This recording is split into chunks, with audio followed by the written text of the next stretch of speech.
পরম পতির কাছে আমি আমার নিজ স্ত্রীকে যেতে দিলাম না। আমি কি অপরাধ করলাম?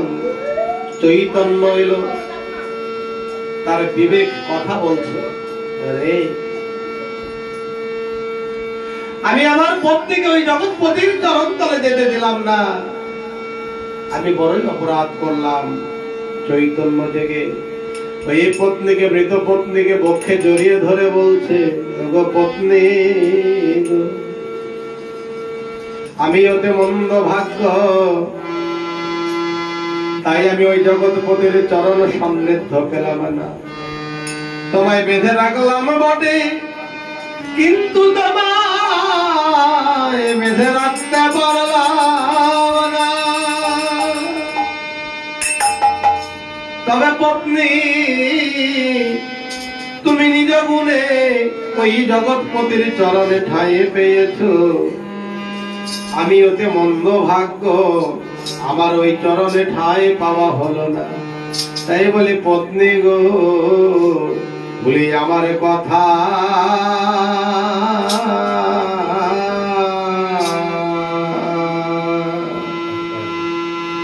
জানা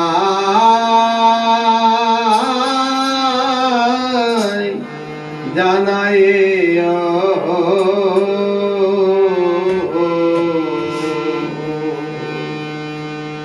বলি আমার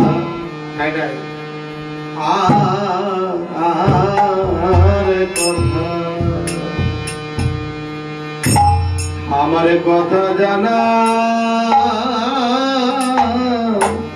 জানাই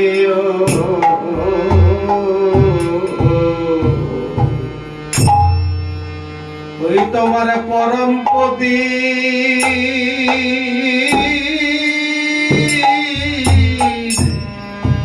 কাছে গিয়ে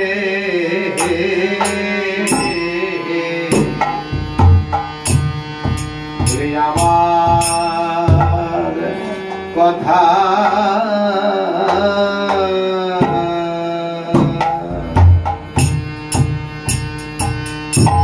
আমার কথা জানা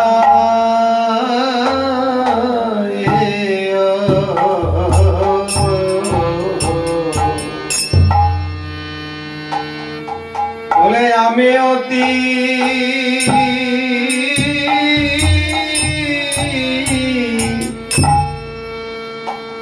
মূঢ় পাষণ্ড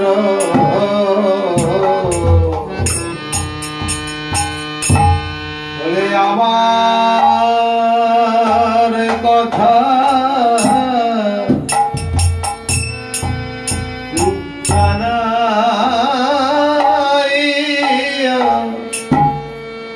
আমি অতি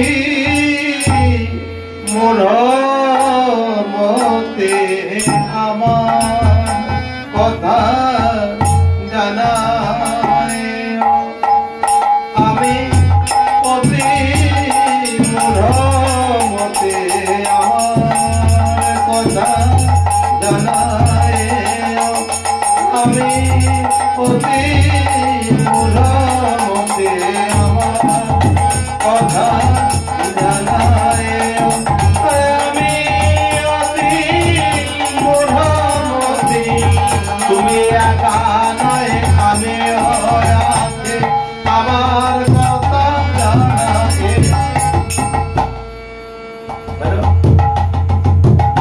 আমি অতি মূঢ় মতে আমার কথা জানাই, তুমি একা নয় আমি হয়াতে আমার কথা জানাই, তুমি একা নয় আমি হয়াতে আমার কথা জানাই,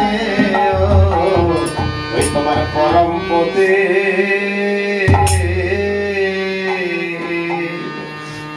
কাছে